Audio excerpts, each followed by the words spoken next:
So I'm going to talk today about collecting stories in some unconventional ways. This is a picture of me from a very awkward stage in my life.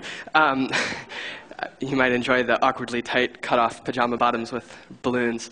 Anyway, it was a time when I was mainly interested in collecting imaginary stories. So this is a picture of me holding one of the first watercolor paintings I ever made. And recently, I've been much more interested in collecting stories from reality, so real stories. And specifically, I'm interested in collecting my own stories, stories from the internet, and then recently stories from life, which is kind of a new area of work that I've been doing recently. So I'll be talking about each of those today.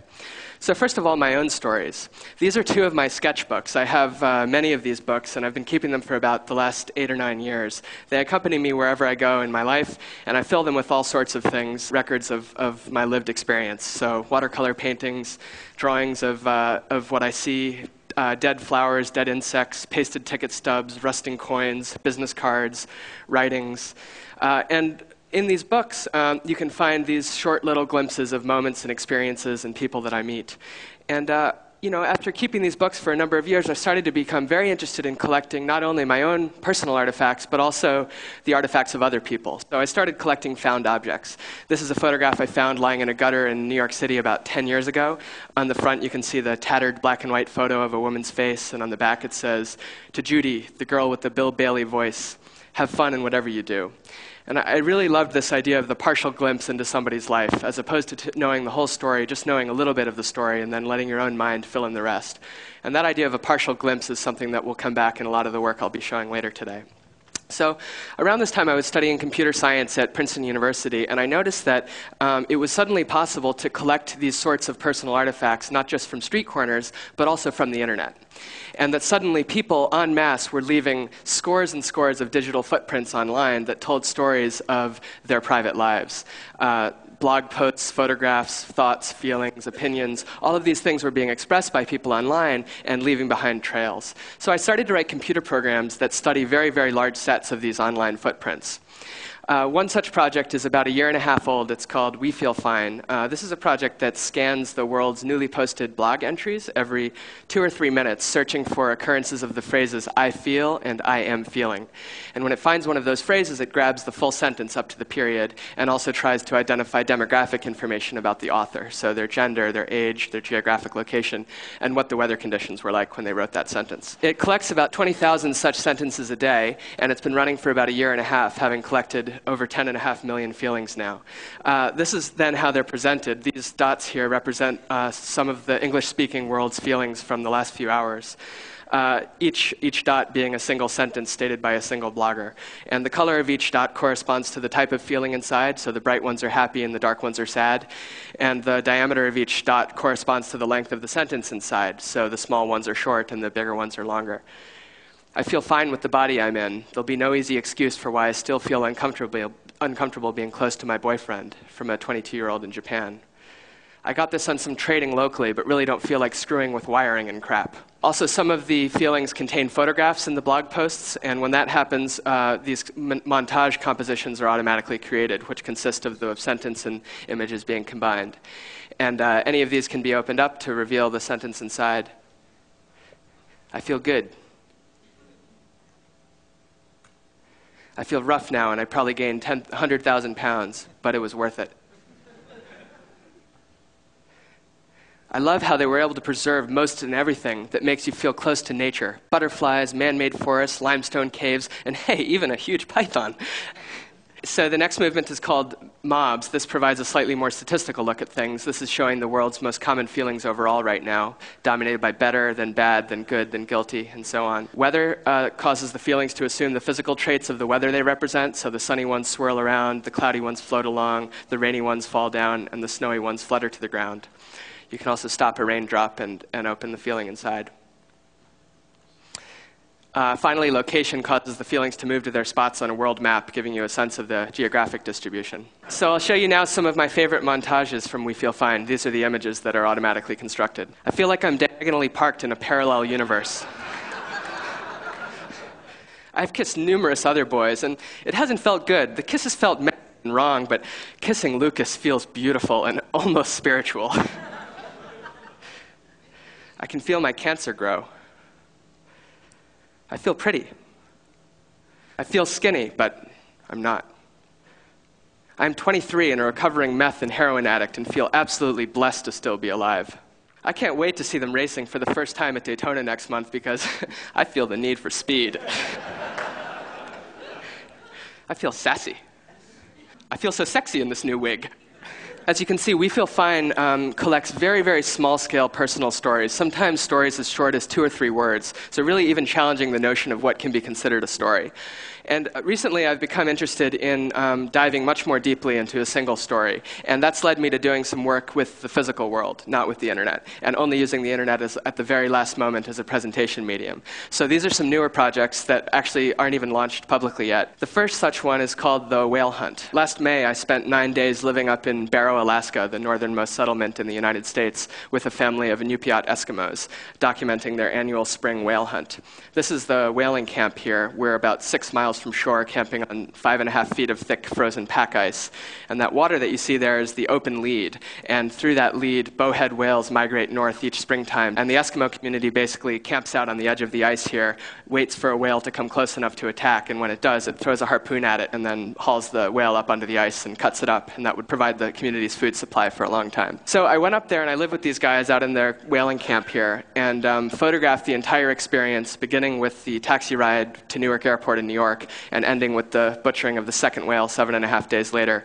Photographed that entire experience at 5-minute intervals. So every 5 minutes I took a photograph. When I was awake with a camera around my neck, when I was sleeping with a tripod and a timer. And then in moments of high adrenaline, like when something exciting was happening, I would up that photographic frequency to as many as 37 photographs in 5 minutes. So what this created was a photographic heartbeat that sped up and slowed down, more or less matching the changing pace of my own heartbeat.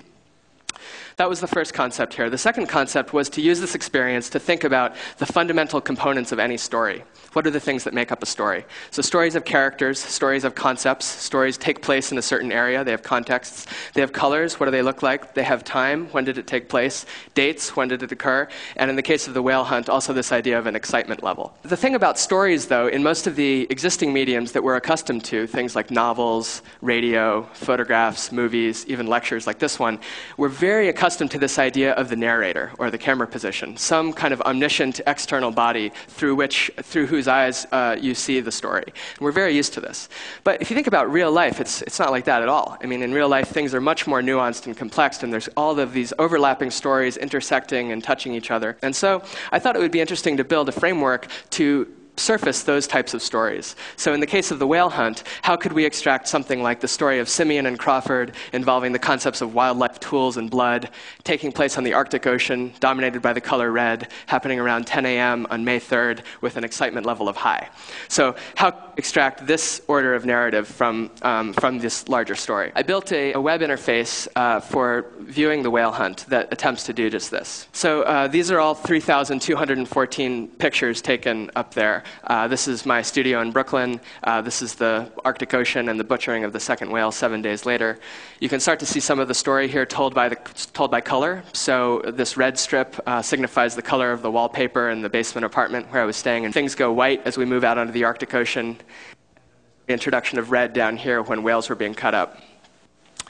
You can see a timeline showing you the exciting moments throughout the story. These are organized chronologically. Wheel provides a slightly more playful version of the same. So these are also all the photographs organized chronologically. And any of these can be clicked, and then the narrative is entered at that position. So here I am sleeping on the airplane, heading up to Alaska. That's Moby Dick. This is the food we ate. This is in the Patkatuk's family living room in their house in Barrow, the boxed wine they served us. Cigarette break outside. I don't smoke. This is a really exciting sequence of me sleeping. This is out at whale camp on the Arctic Ocean. This graph that I'm clicking down here is meant to be reminiscent of a medical heartbeat graph, showing the exciting moments of adrenaline. This is the ice starting to freeze over, the snow fence they built.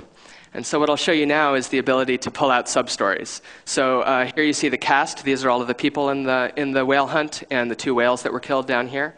And we could do something as arbitrary as, say, extract the story of Roni involving the concepts of blood and whales and tools taking place on the Arctic Ocean at Akivak Camp with the heartbeat level of fast. And now we've whittled down that whole story to just 29 matching photographs, and then we can enter the narrative at that position. And you can see Roni cutting up the whale here. These whales are about 40 feet long and weighing over 40 tons, and they'd provide the food source for the community for much of the year. Skipping ahead a bit more here, this is Roni on the whale carcass. They use no chainsaws or anything. It's entirely just blades, and an incredibly efficient process. This is guys on a rope pulling open the carcass. This is the muktuk, or the blubber, all lined up for community distribution. That's baleen. Moving on. So what I'm going to tell you about next is a very new thing. It's not even a project yet. So just yesterday, I flew in here from Singapore, and before that, I was spending 2 weeks in Bhutan, the small Himalayan kingdom nestled between Tibet and India. And I was doing a project there about happiness, interviewing a lot of local people. So Bhutan has this really wacky thing where they base most of their high-level governmental decisions around the concept of gross national happiness instead of gross domestic product. And they've been doing this since the 70s. And it leads to just a completely different value system. It's an incredibly non-materialistic culture where people don't have a lot, but they're incredibly happy. So I went around and I talked to people about some of these ideas. So I did a number of things. I asked people a number of set questions and took a number of set photographs and interviewed them with audio and also took pictures. I would start by asking people to rate their happiness between 1 and 10, which is kind of inherently absurd. And then when they answered, I would inflate that number of balloons and give them that number of balloons to hold. So you have some really happy person holding 10 balloons and some really sad soul holding 1 balloon. But even holding 1 balloon is like kind of happy. And then I would ask them a number of questions, like what was the happiest day in their life, what makes them happy, and then finally I would ask them to make a wish. And when they made a wish, I would write their wish onto one of the balloons and take a picture of them holding it. So I'm going to show you now just a few brief snippets of some of the interviews that I did, some of the people I spoke with. This is an 11-year-old student. He was playing cops and robbers with his friends running around town, and they all had plastic toy guns. His wish was to become a police officer. He was getting started early. Those were his hands. I took pictures of everybody's hands because I think you can often tell a lot from somebody about how their hands look. I took a portrait of everybody and asked everybody to make a funny face. A 17-year-old student. Her wish was to have been born a boy.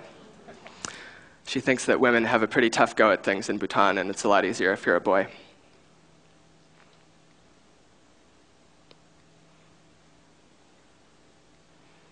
A 28-year-old cell phone shop owner. If you knew what Paro looked like, you'd understand how amazing it is that there's a cell phone shop there.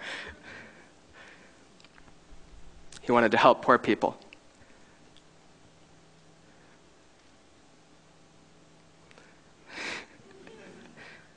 A 53-year-old farmer. She was chafing wheat, and that pile of wheat behind her had taken her about a week to make. She wanted to keep farming until she dies. You can really start to see the stories told by the hands here. She was wearing this silver ring that had the word love engraved on it, and she found it in the road somewhere.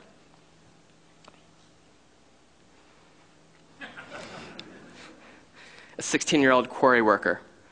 This guy was breaking rocks with a hammer in the hot sunlight. But he just wanted to spend his life as a farmer.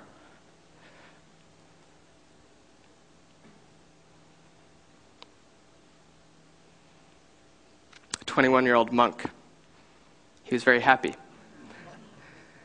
He wanted to live a long life in the monastery.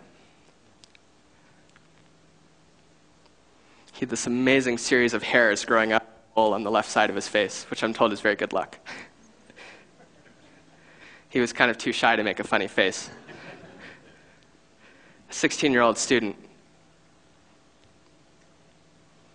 She wanted to become an independent woman. I asked her about that, and she said she meant that she doesn't want to be married because, in her opinion, when you get married in Bhutan as a woman, your chances to live an independent life kind of end. And so she had no interest in that.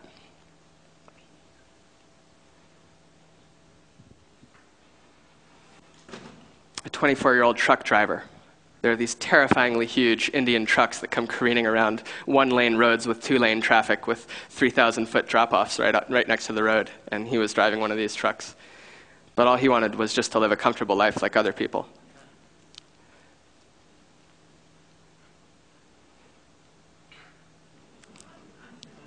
A 24-year-old road sweeper.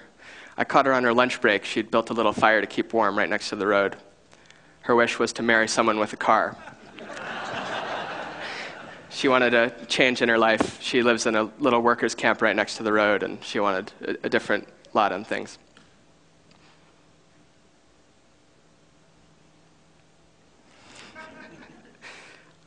An 81-year-old itinerant farmer saw this guy on the side of the road, and he actually doesn't have a home. He travels from farm to farm each day trying to find work, and then he tries to sleep at whatever farm he gets work at.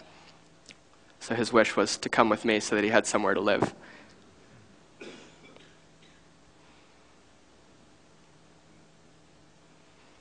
And he had this amazing knife that he pulled out of his go and started brandishing when I asked him to make a funny face. He's all good-natured. A 10-year-old. He wanted to join a school and learn to read, but his parents didn't have enough money to send him to school. He was eating this orange sugary candy that he kept dipping his fingers into, and since there was so much saliva on his hands, this orange paste started to form on his palms.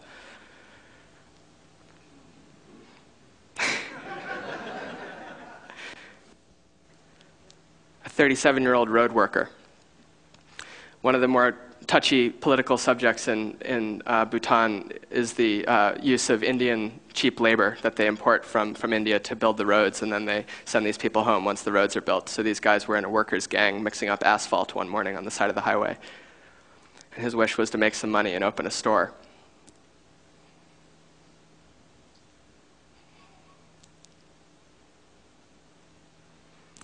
A 75-year-old farmer, she was selling oranges on the side of the road.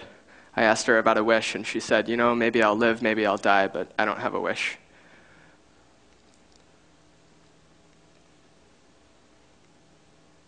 She was chewing betel nut, which caused her teeth over the years to turn very red. Finally, this is a 26-year-old nun I spoke to. Her wish was to make a pilgrimage to Tibet. I asked her how long she planned to live in the nunnery, and she said, well, of course it's impermanent, but my plan is to live here until I'm 30 and then enter a hermitage. And I said, you mean like a cave? And she said, yeah, like a cave. And I said, wow, and how long will you live in the cave? And she said, well, I think I'd kind of like to live my whole life in the cave. I just thought that was amazing. I mean, she spoke in a way with amazing English and amazing humor and amazing laughter that made her seem like somebody I could have bumped into on the streets in New York or in Vermont, where I'm from. But here she had been living in a nunnery for the last 7 years. I asked her a little bit more about the cave and what she planned would happen once she went there. What if she saw the truth after just 1 year? What would she do for the next 35 years in her life? And this is what she said. I think I cannot stay for 35. Maybe die. Maybe you'll die. Yes. Well, 10 years. 10 years Yes, even yeah. is a long time. Yes. Yeah. Not maybe 10 years. Maybe I can die within 1 year or something like that. Are you hoping to? Because it's impermanent. Yeah. But yeah. Yes. Yeah. Okay. Do you hope would you prefer to live in the cave for 40 years or to live for 1 year? But I prefer for maybe 40 to 50. 40 to 50. Yes. Yeah. From then I'm going to the Yeah. heaven. Yeah. Yeah. Well, I wish you the best of luck with it. Thank you. I hope it's everything that you hope it will be. So, okay. Thank you again so much. You're most welcome. So if you caught that, she said she hoped to die when she was around 40. That was enough life for her. So the last thing we did very quickly is I took all of those wish balloons. There were 117 interviews, 117 wishes, and brought them up to a place called Dochula, which is a mountain pass in Bhutan at 10,300 feet, one of the more sacred places in Bhutan. And up there are thousands of prayer flags that people have spread out over the years. And we reinflated all of the balloons, put them up on a string, and hung them up there among the prayer flags. And they're actually still flying up there today. So if any of you have any Bhutan travel plans in the near future, you can go check these out. Here are some images from that. We said a Buddhist prayer so that all these wishes could come true.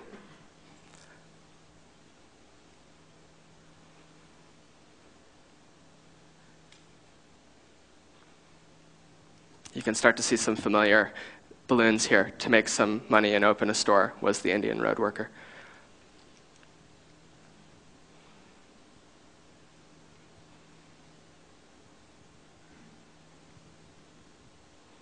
Thanks very much.